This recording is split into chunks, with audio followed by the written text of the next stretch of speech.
Hello, everyone, and welcome to Hit and Hustle from IrishSportsDaily.com. I am your host, Greg Flammang, and with me back is Jamie Uyeyama, Mr. Jamie University. It is Tuesday, what is it, April 23rd, and we're going to talk spring game. We finally get to talk. Jamie wasn't able to be on the morning after recap show on Sunday. He did record Power Hour with Mike Frank yesterday, so if you want to catch those comments, go to Power Hour on iTunes, Apple, Spotify, wherever you find your podcast. You can listen to them there. But we're also going to talk spring game here today. This is going to be an extended kind of spring game conversation. I think Thursday, Jamie, I was thinking about this. I want to run it by you. We'll do a mailbag show. Any questions that ISD subscribers have from the spring game, maybe things that we don't cover. There's going to be a lot of, given what you saw about X, project out Y, right? And so we'll do our best to do that, and we'll obviously entertain those questions. But we're going to try not to make a lot of grand sweeping conclusions about the spring game and what we saw in conjunction with like all the things that Jamie saw from his practices and the Jersey scrimmage and things like that. This is a snapshot in time of where we think the team is. And then there are some projections that we can make going forward, I think, but we'll try to be sober in our analysis. I don't know if you heard, Jamie. I was a little bit excited on Sunday morning, I have to say, just about the prospects of this team. And so we're going to get into all that. So thank you, everyone, for tuning in. If you like what you hear today, and if you haven't done so already, please subscribe to our channel. Please hit the like button. Please hit the notification bell so you know whatever it is we are going live.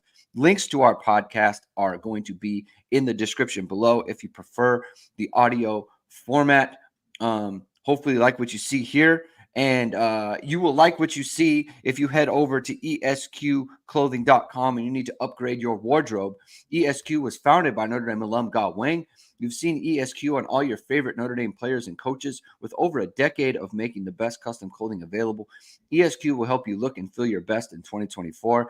From a perfect fitting suit or sport coat, shirt, or bomber jacket, or that perfect tuxedo for wedding season, check out Ge's amazing work at esqclothing.com and book an appointment to upgrade your wardrobe today. Mention ISD and get 10% off your entire purchase. Jamie, I led the morning after recap show with the thought that, I think we've seen a lot of spring games that are generally just kind of sloppy and very much a practice.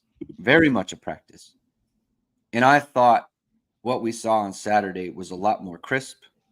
I thought the level of play was a lot higher than we're used to seeing. And I thought that was kind of my main takeaway before I got into any player position specific stuff. It's like, man, if you want to make a play in this game, you better really be doing a good job. Didn't see a lot of sloppy stuff. I'm wondering if you felt the same way.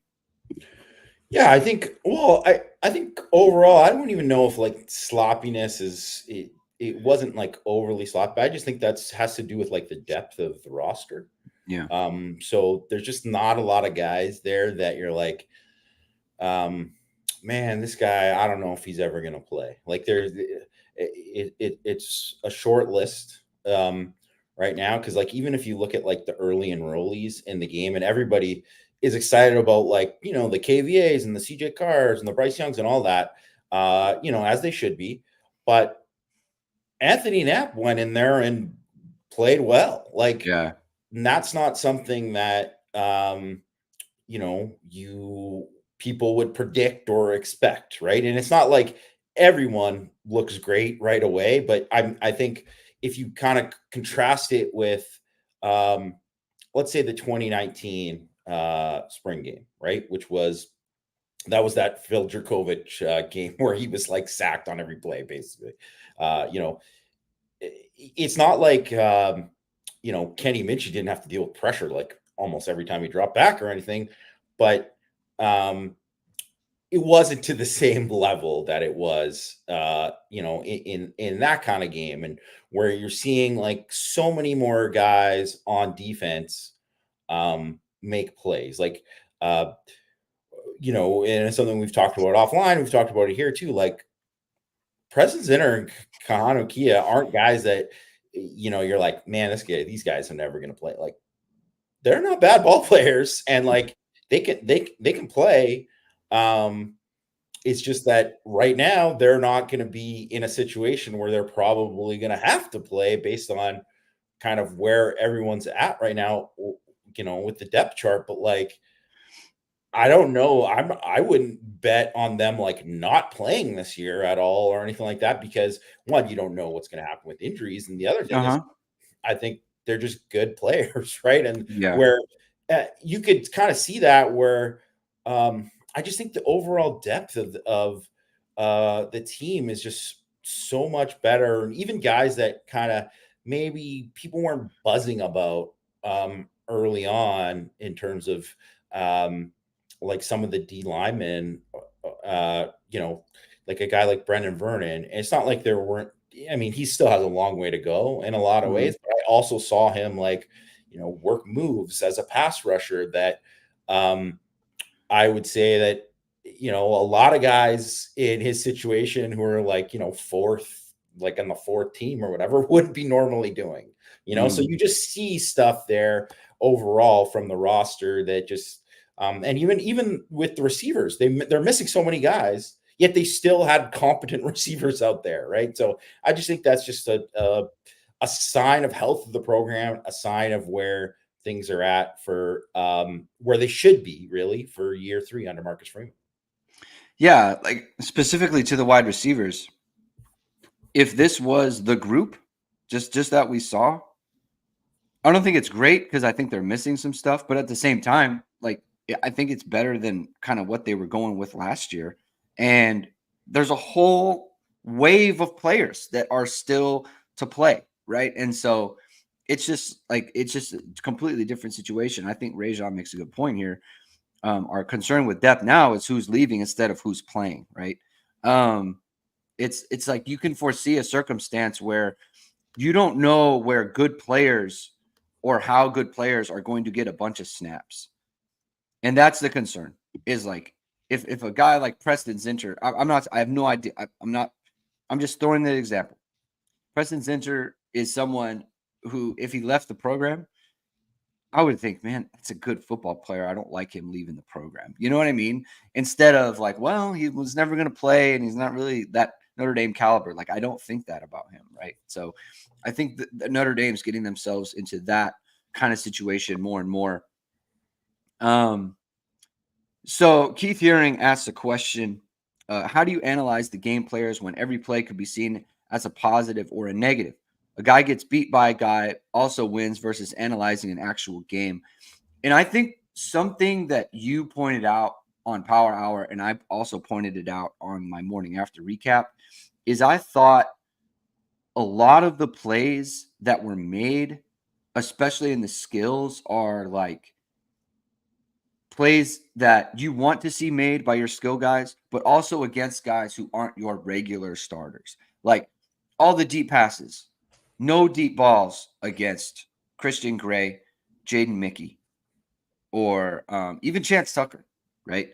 We saw Micah Bell get beat. We saw Isaiah Dunn get beat. We saw one of the walk-on corners. I can't remember his number, but he got beat on the Micah Gilbert touchdown, right? So you're seeing plays being made by your top flight players, but not against your also top flight players. So that was, I think, a good thing. I think the one thing where this is hard to analyze is on the offensive line and defensive line when it's especially Jagusaw versus like RJ Oben or Bubakar, or same thing with Tosh Baker.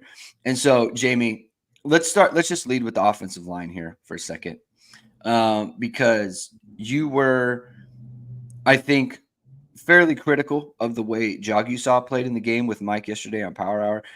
And I wanted to kind of add some context to that to get your view on, because I think people will hear that and they'll jump to left tackle is going to be a disaster. Left tackle is like a big problem.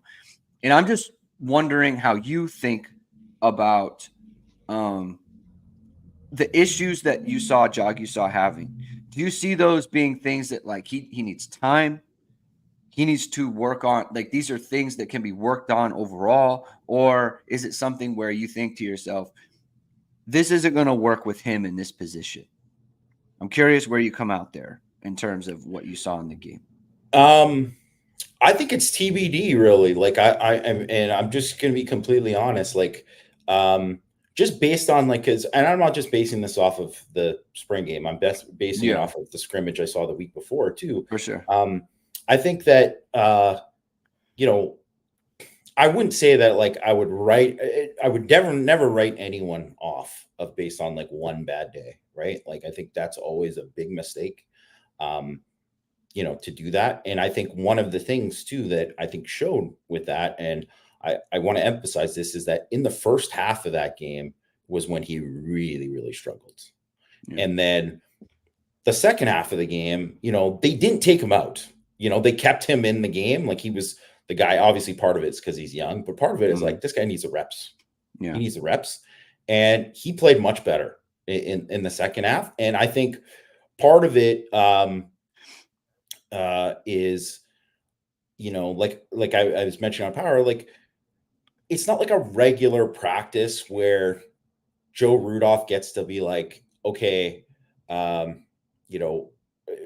to him after a play where it's like, okay, now we're going to, you did this, we're going to change this here. Like, you got to do this on the next time he does that or whatever. Right.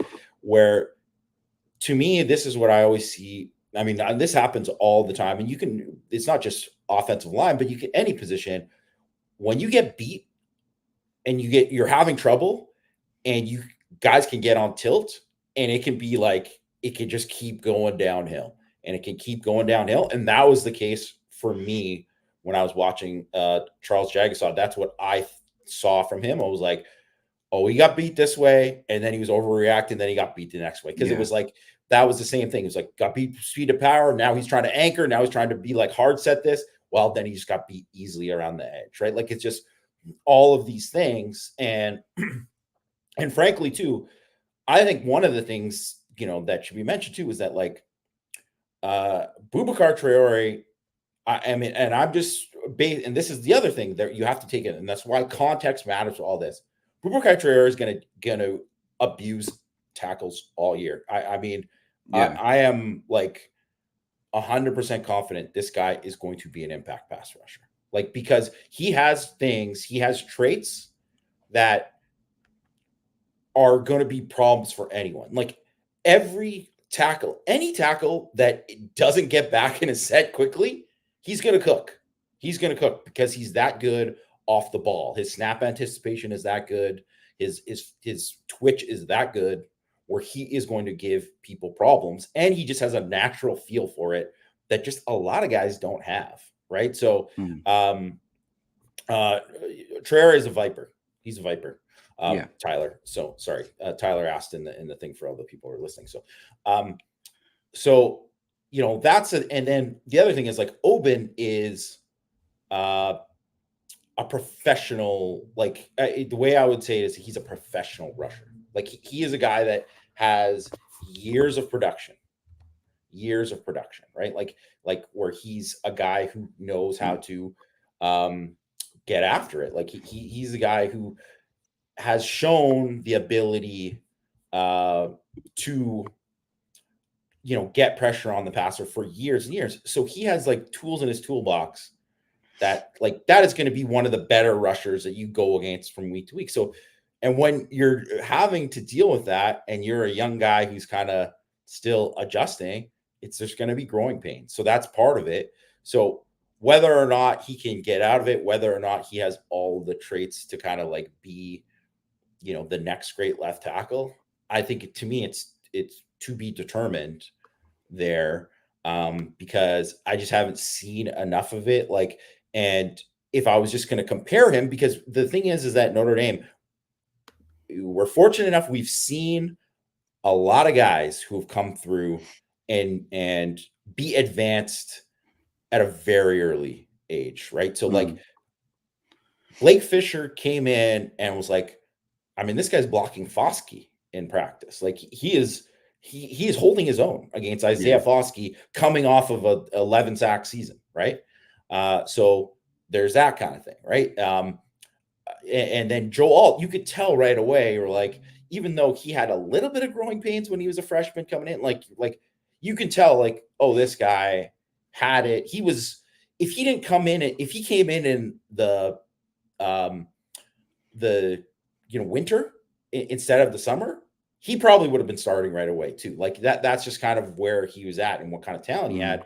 And then there's obviously been a bunch of other guys who've started in that second year and have kind of like shown, but there's been other guys where it's been more of a process. Like Liam Eichenberg started in his third year at left tackle, and go back and watch that third year for him, his first year starting, and he had growing pains that year against the best guys he was going against. He could handle the other guys, but when he was going against like Brian Burns, who's like a first round pick, I mean, he had trouble all day, right? But then you saw, like, as it went on year after year, he got better and better, and that was the thing. So I think with Jagisaw, you're just going to see him. You're just going to have to see him progress. And going against these guys now is like, it is actually the best thing possible for Notre Dame before they get to play Texas A&M, because these are the kind of players you're going to have to go against Texas A&M. So it's TBD where he's going to be at. And to me, that right tackle position is still very much up in the air. So, I mean, these are things that got to get figured out. But I don't see it as the same as like 2021, where I was like, man, these are just like all these problems were like, I don't think there's answers here. Where I like, I think there could be answers, but we have to wait and see. Yeah. Okay. Some breaking news. Micah Bell has put his name into the transfer portal for Notre Dame. He's going to be a sophomore corner, nickel guy. You had kind of heard that he was struggling a little bit throughout spring. Had a tough Jersey scrimmage. Had a pretty good spring game, actually. Broke up 3 passes. He did get beat by Micah Gilbert on a touchdown throw. That was actually, I thought, one of the best plays of the day, both by Kenny Minchie and Micah Gilbert. So tough beat there, but he puts his name into the portal. And the thing with him is, Abe Froman says it's you hate to see the speed leaving the program, and that's true, right? That's definitely true. I think for him, it was difficult for him to see a path to the field where, like, you have Notre Dame has Jaden Osbury playing kind of like that, kind of a nickel spot, kind of like a JOK type of role. You also have a situation where when Rod Hurd comes over, he could be the backup nickel if something happened to Jordan Clark. And so if he didn't see a clear path to the field this year and then beyond, it makes sense that he would be leaving. So yeah, I mean, this is in a way kind of what Rajon was talking about. Like, he's so young, you would like to develop his skill set a little bit more, but at the same time, if he doesn't see it and the staff can't assure him that there's going to be an opportunity there, it makes sense that he would put his name into the portal. Do you have any reaction to this, Jamie?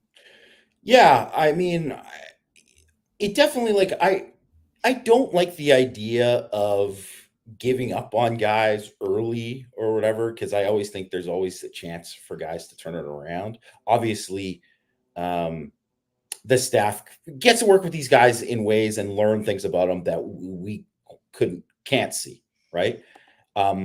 But I mean, I will say though that they brought him in last year, and specifically, like, he was kind of working at nickel, like they were training him to be like a future nickel, to be like the next Sean Crawford or whatever. And he was not fitting that. Like, he was not he wasn't doing well there. He was struggling.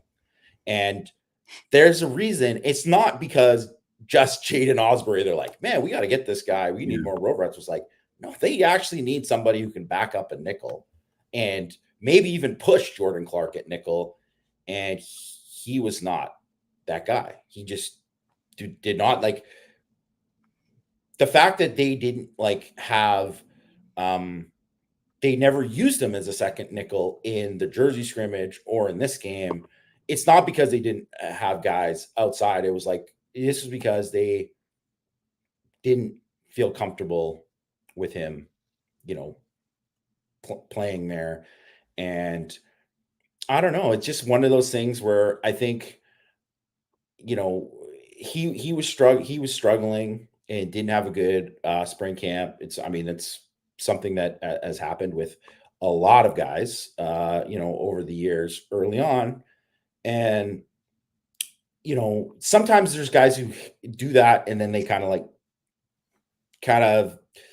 are able to overcome that like during camp and then kind of like show something. And it's like, okay, well, like he did well kind of at, he played decent in the blue gold game, but like we said, that's one practice, right? Yeah. So it's like one practice there. And honestly too, like if they didn't see a path for him, it's one of those things too, where Notre Dame is at a program in terms of the depth. And what we're talking about too is if he doesn't see a path and they don't see a path for him playing like pretty soon, he's going to get recruited over and just get past. And that's just a reality of it. Yeah.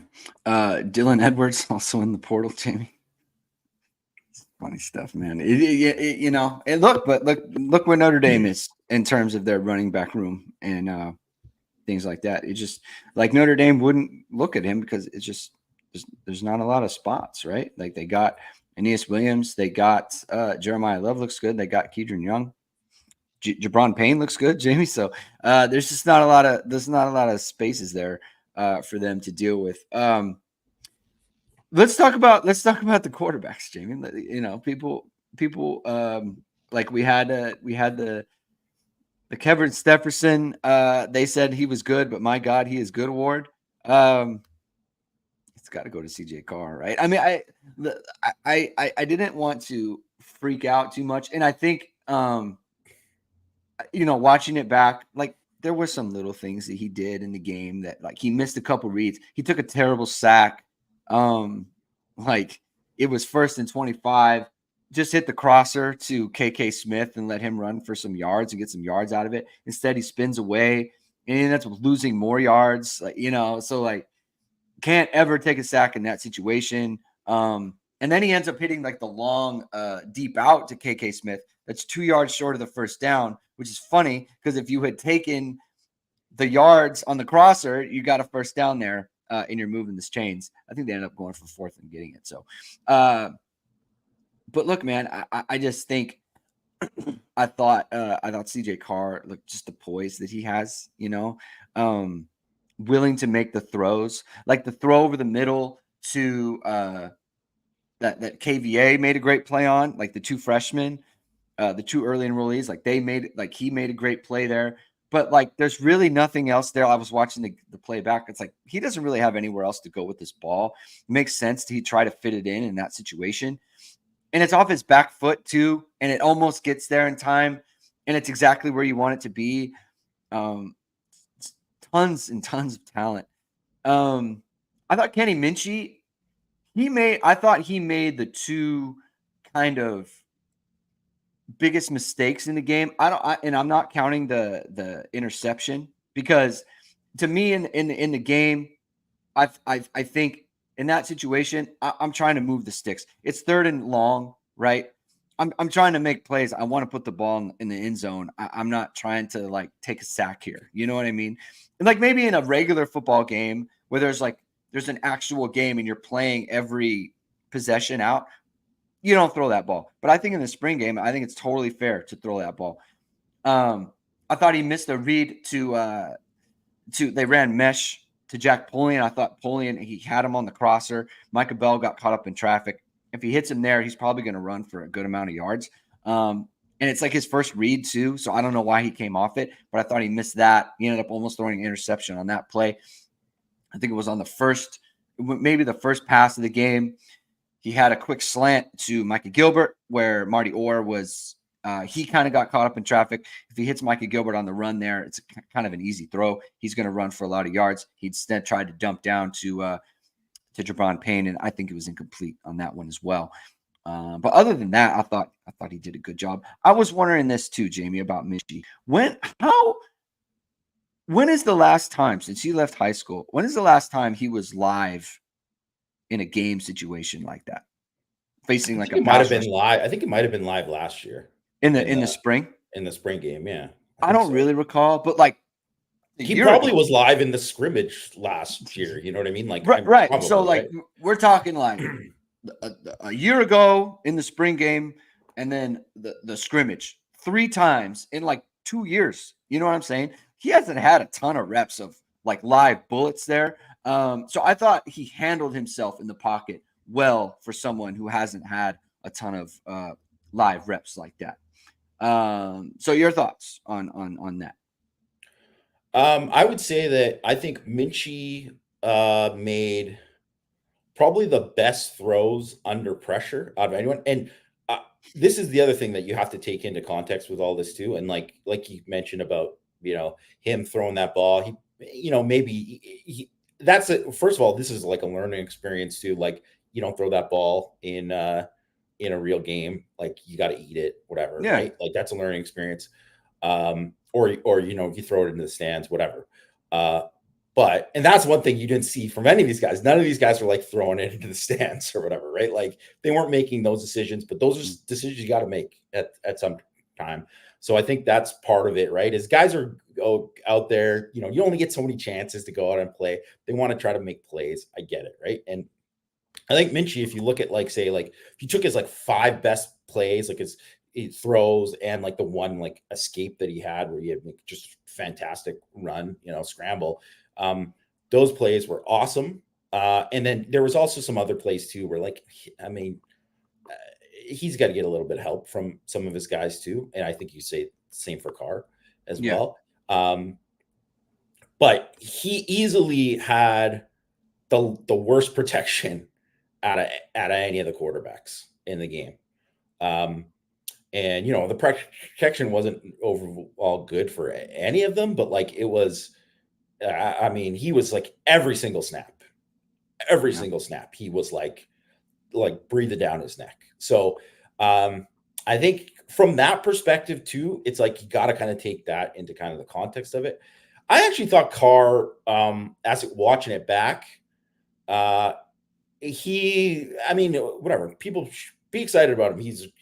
I think there's a lot to be excited about there, including too, like I mentioned, like there are plays too where he gets out of the pocket, he finds a guy down the side, and tight ends drops it. Like, just catch the ball, guys. Okay? Yeah, you got to catch those balls.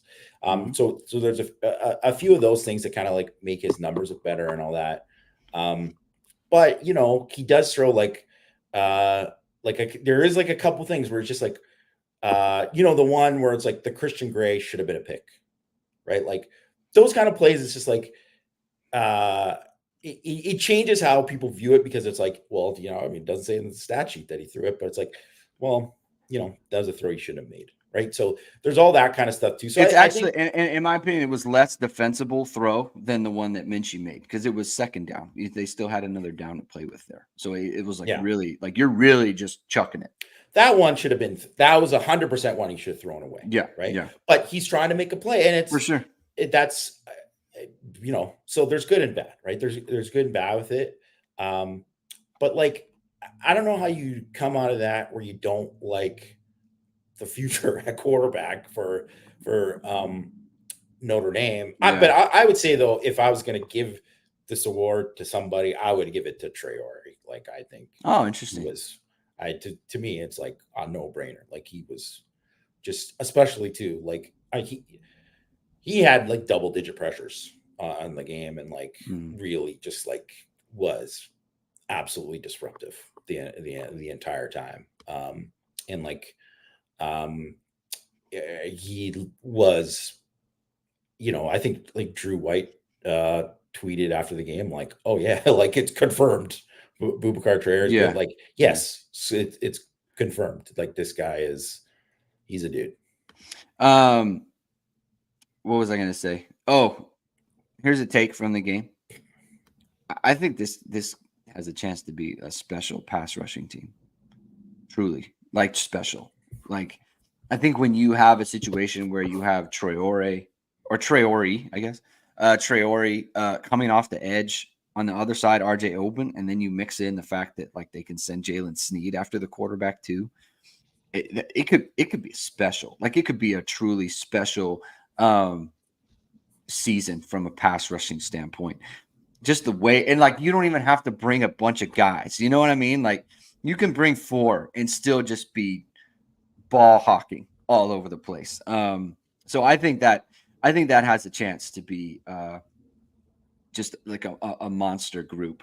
Charles Stafford, maybe we need to rethink his career award. I went with Onye. I thought Onye. I thought he was like kind of a monster, like especially when you consider he's a reserve. He's going to be behind Mills and Cross. The fact that he just was so consistently good, consistently doing good things. I just thought, man, he seems like he seemed like a man amongst boys, like don't try to block me kind of thing. Like, and so I thought that was really good to see, just because he's going against some starters, some reserves, right? But he showed out the way that he thought. What do you think about that, and who do you have for this award? I would have picked him too. I think I Okay, agree with all right. that. Like I think that to me, and this is one of the things that he had shown last year in fall camp, or not just in fall camp, but in the spring too, right? We weren't just like marveling how this guy was 290 pounds at a 6-pack, but like he was flashing in a way that you were like, oh, you can really, there's something there with him. Like he's got a chance, and he looks like an NFL player. Like he looks like he's going to be a future NFL player if you just look at him physically and how he moves and how he runs and everything. And I think, you could point to certain plays during the season. If you pick like his 10 best plays during the season, you'd be like, oh man, this guy, he's a dude or whatever, right? But you could also find all these other plays where you're like, he got reached here. This was a bad step. He was laid off the ball here, blah, blah, blah, blah. His hand placement, whatever, all this kind of stuff. And I think if you're looking at this specific, day, just the level of consistency, like you said, what didn't matter if it was going against starters or backups. And the thing is too, is like when he was going against, like, okay, when you're going against Tai Chan, it's been struggle town whenever we've watched him. Like Yeah, he's having a tough time, but like he was kind of whooping him, and that's what you want to happen when you're doing it. You're not taking your foot off the gas pedal because it's another guy, right? So I think that's the way that he really stood out. It was just like the consistency through the game, the consistency of his get off. He was like way better with his hands. He was doing a great job, like just kind of like working an edge, like wrist grab, like pulling up. You can tell like that's something that like he's obviously worked on, and the coaching staff has worked on with him. And I think like this year, I think that's what you kind of wanted to go out of this and look at where kind of defensive tackle was, and you wanted to be in a position where you say like, okay, well, like this guy can be able to, you don't want to get into a position where you're like, okay, well, now we're playing Florida State. Well, he's going to play 4 plays. And this game was like, nah, you need a guy you can actually put out there and like feel good. Like this guy can make a play in that kind of game. And they obviously didn't feel that way about him last year, where now this year, I mean, it's pointing in that direction. And so that's a really good thing. yeah. I'm adding a new award, Jamie. Okay. We're adding a new award to the docket. We didn't have it for the previous show, but this one is the VSR Media This Looks Amazing Award, and this award is going to be sponsored by VSR Media. Founded by Notre Dame pregame host and Emmy Award-winning anchor Vahid Sadrazadeh, VSR Media provides professional and cinematic video and photo. Whether you're looking for a collegiate or pro-level highlight reel, have a personal story to tell, or aiming to diversify and grow your business, VSR Media specializes in short and long-form video storytelling, social media management, and website design. VSR Media also captures professional headshots, senior and sports photos. Contact us or contact them at vsrmediacompany.com. Mention Irish Sports Daily to receive 20% off your first project. Visit them online or give them a call at 574-800-9106 if you want something to look amazing. And this was kind of brought on by Mike in Oklahoma asking the overall thought on how Drake and the linebackers looked. I think this is the most exciting position on the team, honestly. I think Drake Bowen, I think he looked good in the game. I think he made a number of plays. He made a great play on a screen pass. I thought he was really good in coverage too, Jamie. When the interception that that was his that Kenny pick if Minchie the threw, ball was thrown on if he target. threw it where it was supposed to Great be, job, great recognition. Yeah, he would have intercepted that pass. He had another one on against Kenny Minchie where he read the play on the mesh, almost intercepted that pass as well. So he was like his IQ and his recognition for, like you said, for the passing game. I thought he played well in the running game. Jalen Sneed, to me, I am fully on board with his ascension in terms of understanding of what his role is supposed to be.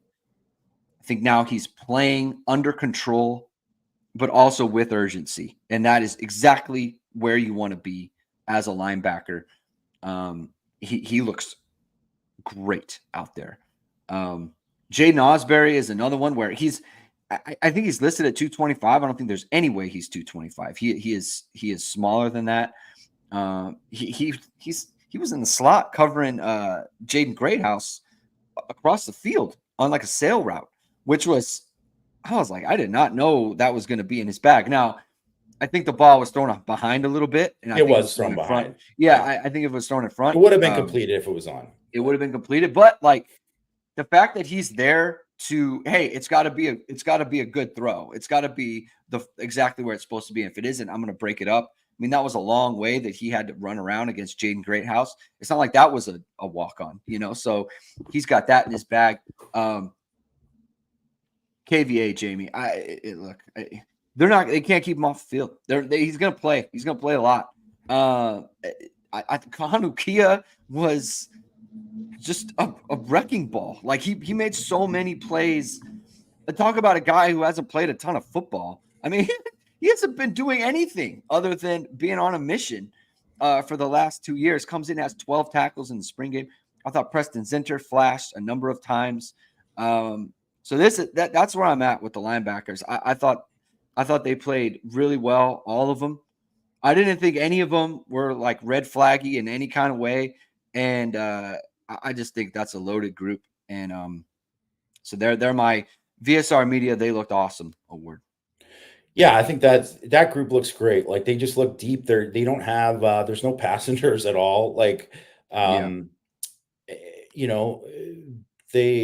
kind of what we just mentioned at the beginning. Like they have guys where I don't think there's a situation too where if they have to go deeper into it, you're going to feel comfortable with who they're putting out there. And there's always going to be growing pains because these guys are young. So there's always going to be things there. It's just like when you watch any of these guys, like no one is as good as, when they're a sophomore compared to how they're a senior at linebacker, right? You just are, stronger, more technically sound, just, at a different level. You just look at like, say, even like a guy like Jalen Smith, who was obviously fantastic as a sophomore, but he just got better every year, and that was kind of the way it was. I just think that they're just incredibly deep there, and I just think if you look at where Bowen, I mean, Kaiser didn't even play in the game really, so like that's the other thing, right? Is like Kaiser is going to play and play pretty well, and I just think Bowen as an athlete like really stands out as like a guy like that they can play at Mike Backer and like be a sideline guy. Yeah. And there's just and looks good as a blitzer. And I just think that there's so much there. If you just said, okay, well, yeah, they got Kaiser and they got Sneed and they got Bowen, you'd be like, all right, yeah, they're in good shape. But then you're like, okay, well, then they also have Osbury, and oh yeah, well, KVA is like that play that he made, the one you mentioned where he almost picked off Carr, like out of in like a cover two where Mike linebacker, like an inside linebacker, has to drop like deep middle to make a play on a ball like that.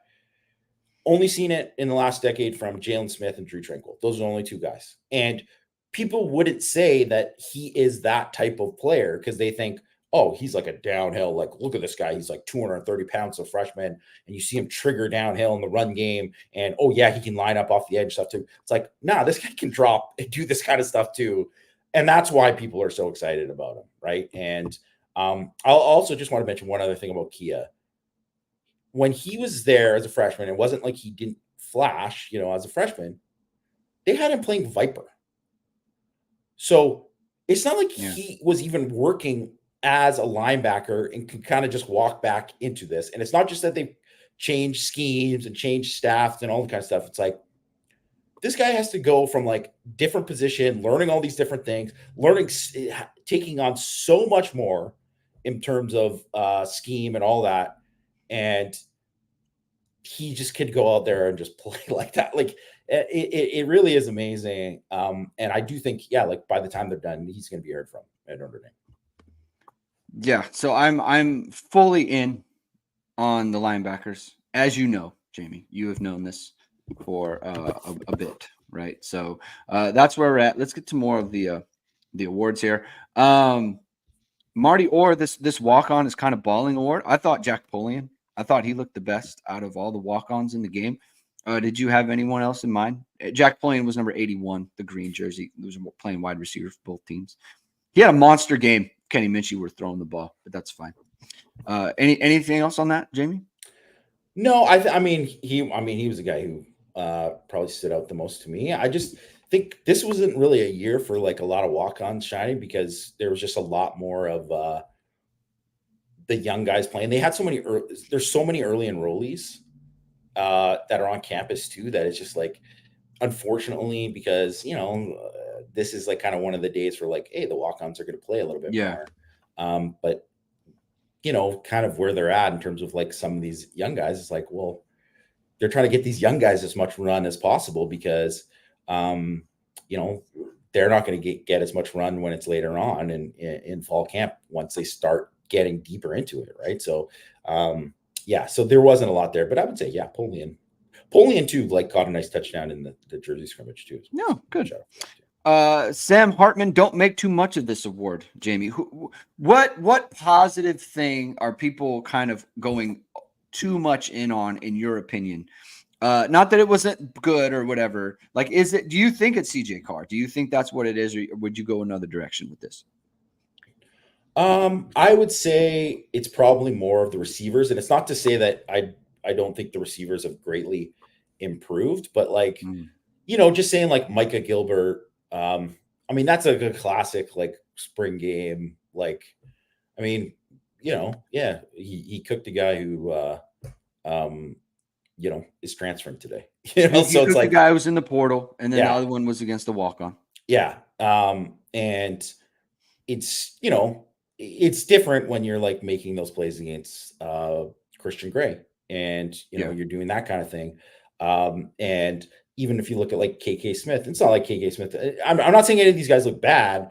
I'm just saying like KK Smith, he gets his big play.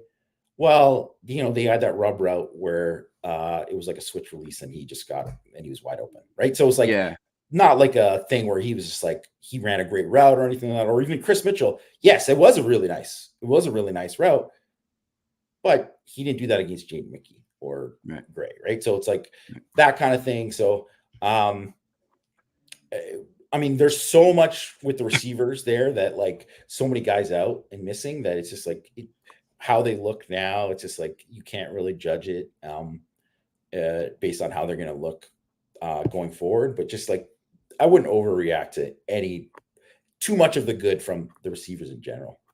I thought Aeneas Williams was just fine. That's what I thought. I think there was a lot said. It wasn't bad or anything. I don't. He ran hard. He ran hard. Yeah, he ran hard. That's fine, right? Like, it's fine to do that.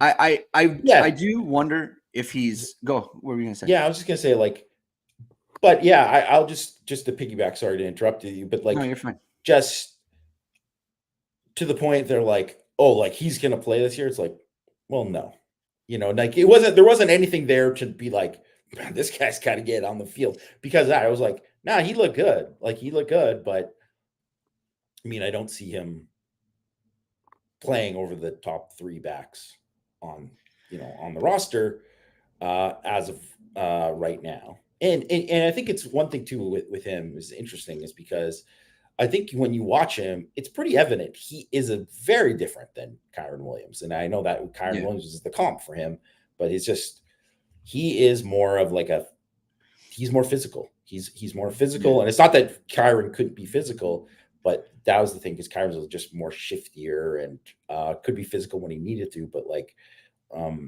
it's just different skill sets. I think Kyron just had those light feet. He always had those light feet, even when he was kind of chunkier as a freshman. And I don't see that from Aeneas Williams, which is fine. Again, I'm not trying to like downgrade him. I just think I've heard a good amount of talk where it was like people were very excited, and I was like, I don't, it's fine, right? I didn't think it was anything to kind of get all crazy about. The Phil Dracovic, I got sacked 20 times. Don't get mad at me award. I think this is for Minchie. I think he, like you said, he had the toughest go of it as far as like the offensive line situation.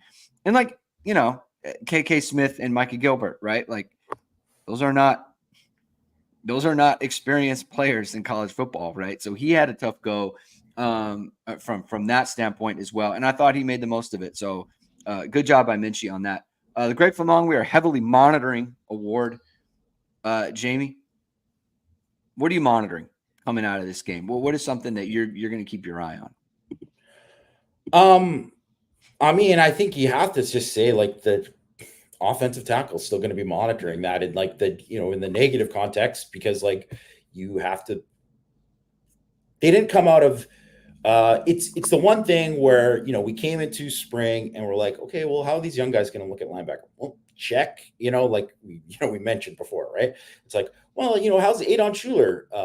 Look, it's like, well, he looks like he can play. I'm not saying he's going to be a starter or he's going to be a star, but he looks like he can play, right? So it's like, check, right? So it's like those kind of things. There was a lot of questions just around certain things, or are they improved at receiver? Check. Like all these things they checked off, and the one thing that I say that they haven't checked off is like I think at guard they're going to be fine, right? Like one, I think Billy Shroud it looks good and saw a lot of good with them just overall. And I think like Ashton Craig's gonna be fine at center too.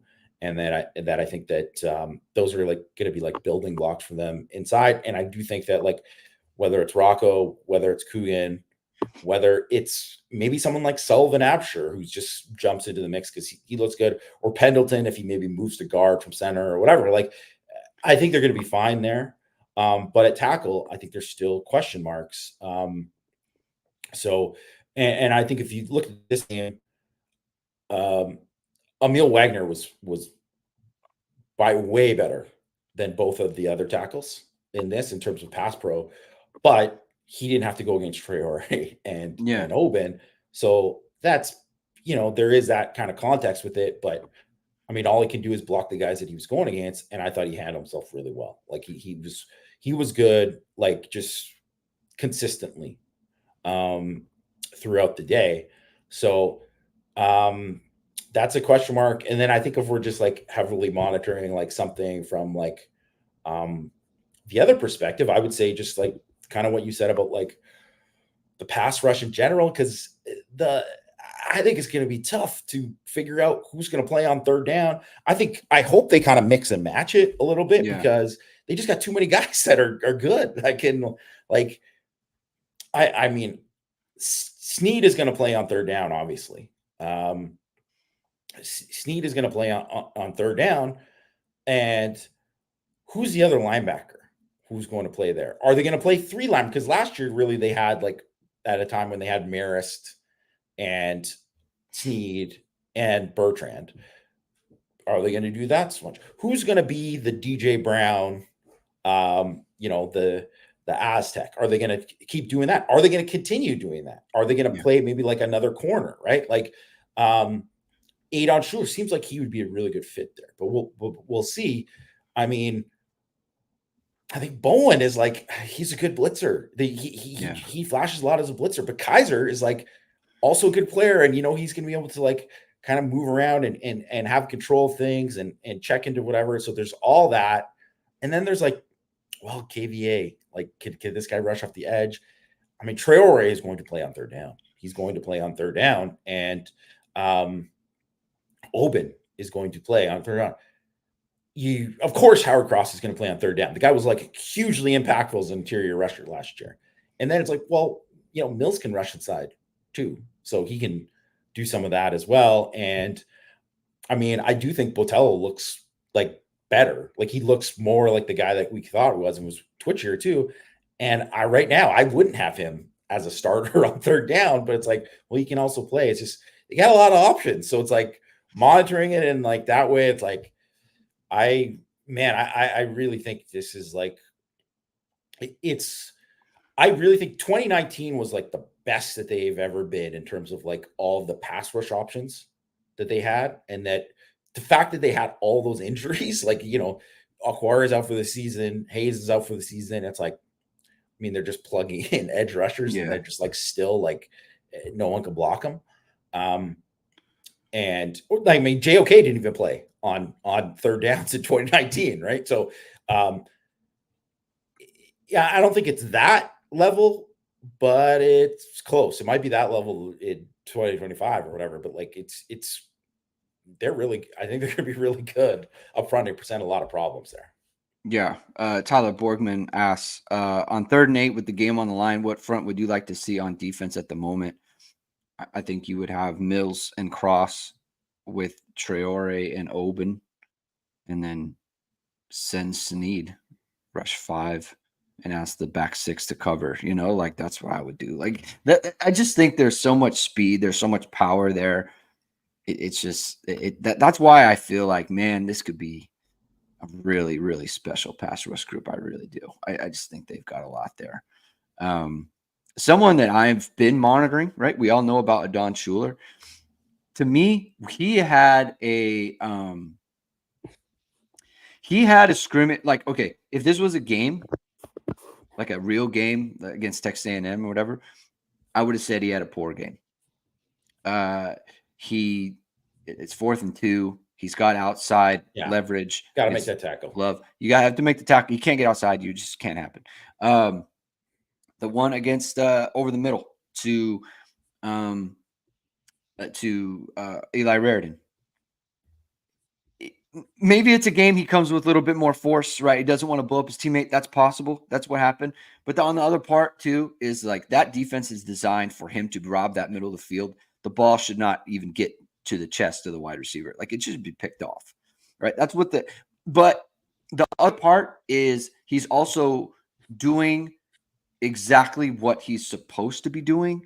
He's just doing it a little bit late or a little bit just like off. But he is where he's supposed to be. And to me, that reeks of a guy who is still making sure I'm doing what I'm supposed to do rather than translating that into completing the process into actually making the play, right? That's what I would take from a spring game. So that's good. Okay. So that's good in terms of, hey, he's exactly where he's supposed to be. Now go make the plays. Okay. Because I saw a lot of his correct assignments, didn't see a lot of playmaking. Right. And so that's the next kind of level there. And so that's kind of what I'm monitoring from him. The other part is I think this could be a really good running team too. I know that, they didn't see that much in the game. I think when you add Riley Leonard to this, you add Jadarian Price to this, with the way that Jabron Payne looked in the game, this could be a really good running team, Jamie. I'm wondering what you think their ceiling is there. I think I don't want to throw out like 17 just because, man, they don't have Q and they don't have McGlinchey and they don't have Alex Bars, or Tommy Kramer and Robert Hainsey. guys like that. But I just think, man, they've got a really good chance. I mean, because they run block pretty well. I thought 17 for 94 for Payne and Love in this game. I thought that's pretty good for spring with mismatched offensive line. I'm wondering your thoughts on that.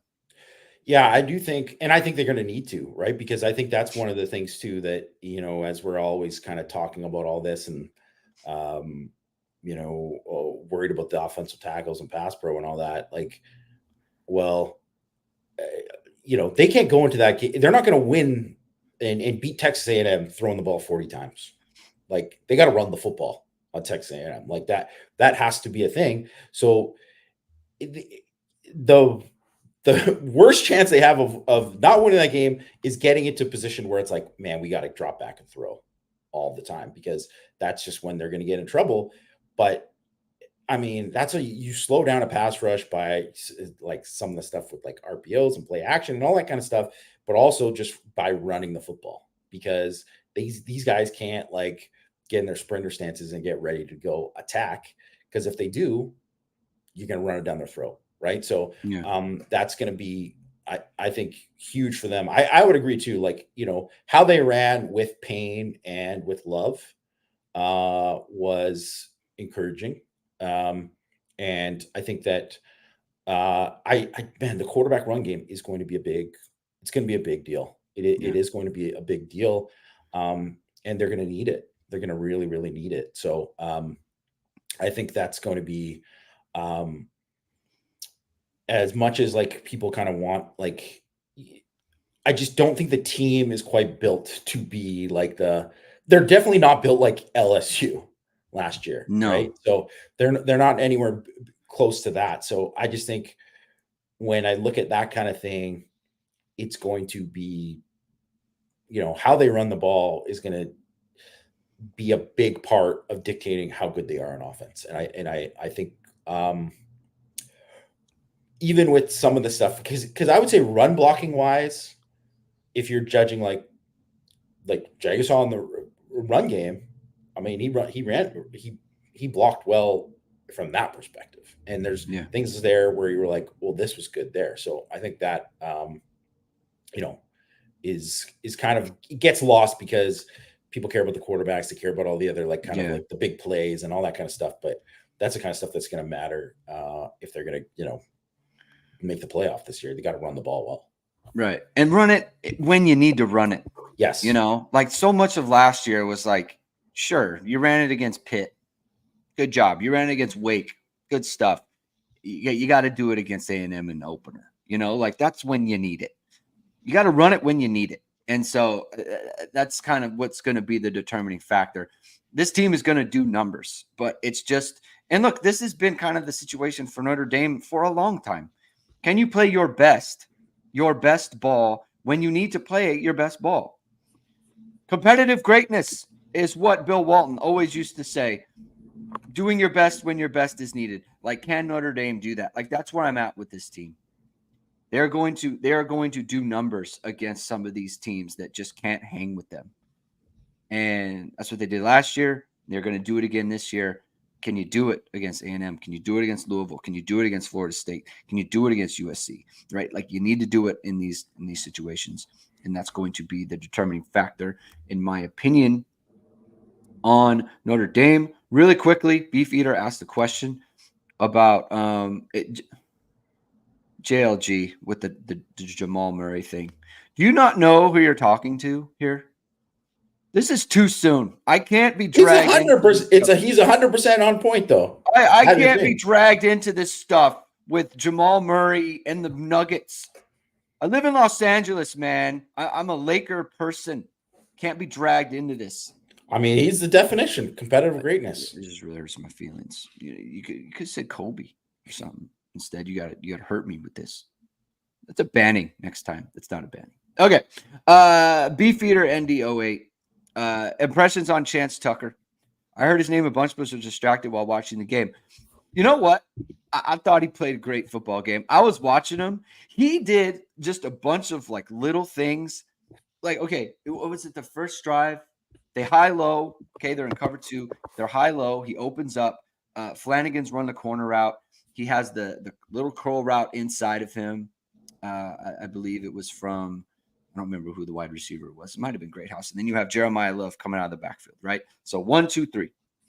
And he ignores the curl route because it's not his problem. He sinks on the corner, and then Angeli throws the check down to Love. He comes up and makes a tackle for 2-yard gain, right? Now, is it a great play? No, it's not a great play. But it's a play that, like, you have to make in order to make it. It was like 2nd and 9. It goes to 3rd and 7. You know, like, you have to make that play.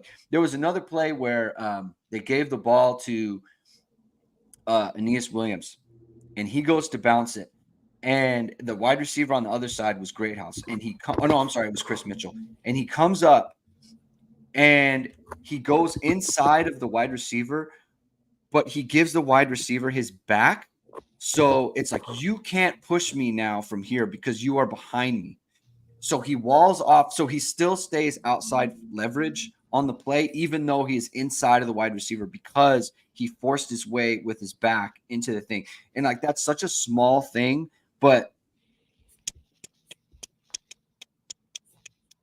that Williams had to cut inside to where the help was, and ended up being no gain. It's like, he doesn't get credit for that, but if he comes up too fast and Williams could put his foot in the ground and get around him, and he doesn't give the back to the receiver and the receiver can wall him off, then Williams is around a corner and it's a huge play. You know, so it's little stuff like that. I mean, look, I don't know that they completed anything against him in coverage, right?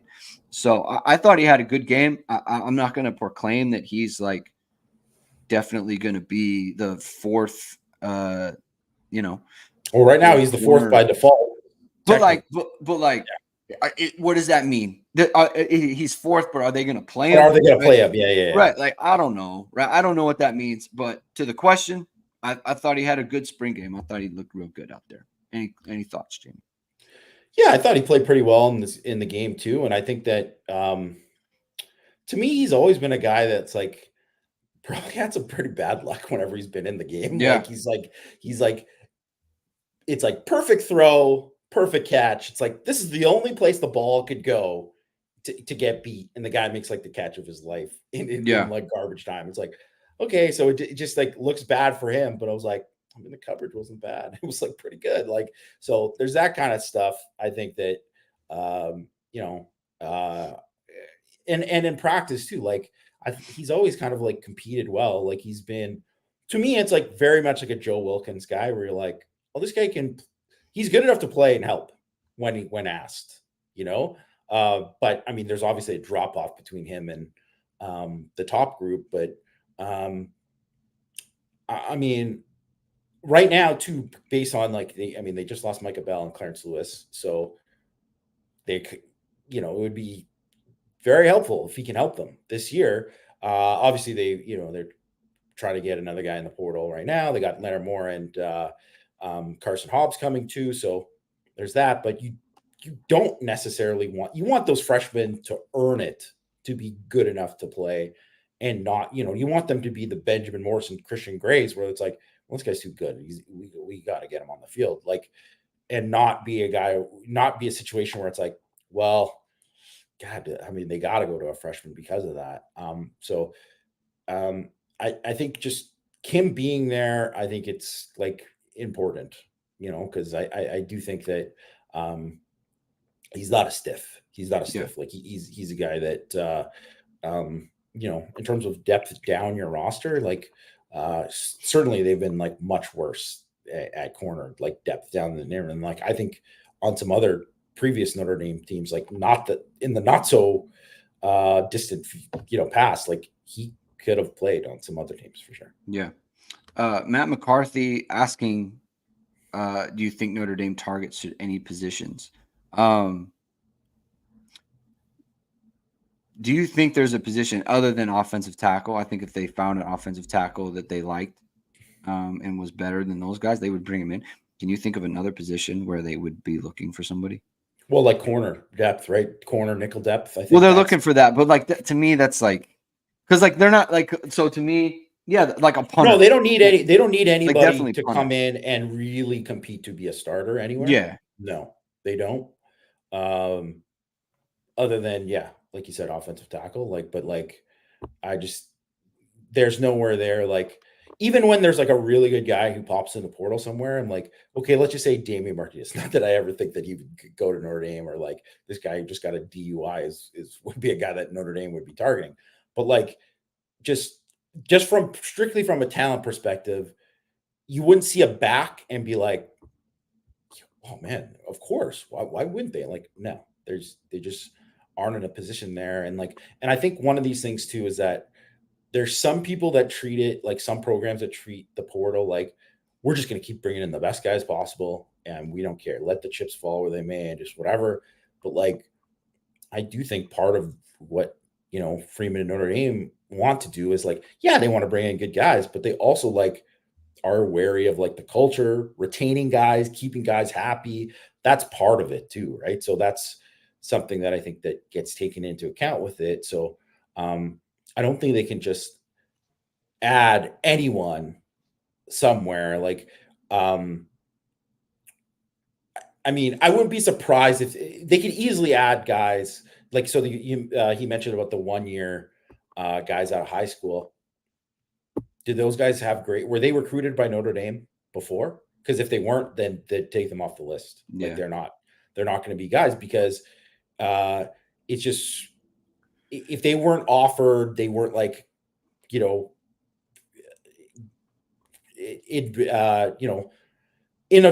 a point where you think, oh, they would have got into school, all that, like, well, then those guys aren't going to be options, right? So and then also too, like, you got to think of like just the drama. So like, I don't know if he's mentioned this because of Dylan Edwards, but it's like, I mean, in it's Dylan Edwards, could you use the talent? Sure. Right. You could use it, but it's like, I mean, this guy was committed to 3 different schools while he's doing it. He's already a year out. Yet he led the team in rushing. Yet he's out right now. Like, what's the context of all this, of him leaving and all this kind of stuff? He was getting like, he had like an iced out ND thing, and then like a week later, he's like, I gotta go with my guy, Coach Prime, whatever. Like, okay, like those guys, I just don't think like I don't think adding guys like that is good for the program, no matter how talented they are. And it's like, it just that stuff matters. It just on a personal level, right? Like the coaches don't like that. They put a lot of work in, and once you say no, well, that kind of, in the way that you say no, it's kind of not good. Michael's asking about Sean Sevillano, Cole Mullins, and Anthony Knapp. Jamie and Mike talked about this a lot on Power Hour yesterday. I recommend going in. I thought you said Sean Sevillano could be special. A dude, I believe, quote unquote, a dude. I agree with that. I don't know if I said he should be special. No. You said a dude, quote unquote, a dude. Yeah. He could be a dude. That was what you said. You didn't dude, say special, just a dude is what we're going with. Cole Mullins, look, we're impressed with where he's at. He needs to get bigger, right? But like, he's doing stuff in the game that makes you think like there's something there, and Notre Dame can build off that. I think he's got a shot. Yeah, he's got a shot for sure. Anthony Knapp, same thing. I thought he did some good stuff. You compared him to Robert Hainsey in a favorable manner. So, probably there's another one. It has to get bigger, right? And he has to get stronger as well, probably. They had himself really well, though. Yeah. Really, really well. And like, there's, there's, all you're looking for with a lot of these guys, because, not everybody comes in as KVA and CJ Carr and they're just lighting it up and people are just like, everybody's excited about them. A lot of it is you just want to see a kernel of like, okay, there's something there. And then you build off of that and see where they're at. And I think there's, with all 3 of those guys, look like they got a shot to be players. So what we say, Jamie? You know what we say to that? We're monitoring. We're monitoring these 3 guys going forward. Maybe they'll make some noise in camp. All right, so that we'll check that one out. All right, we're going to end it there. Thank you, everyone, for tuning in. If you like what you heard, please hit the like button. Please hit subscribe. Please hit the notification bell so you know whenever it is. We are going live. We'll be back on Thursday. We're going to do a mailbag show. It'll probably go deep. We're going to get some questions from ISD customers. We'll put that out there. So if you are a member of ISD, go to the message board. We'll post a thread on there. You can ask your questions there, and we'll get to all your questions. So thank you, everyone. We'll talk to you Thursday. Keep hitting and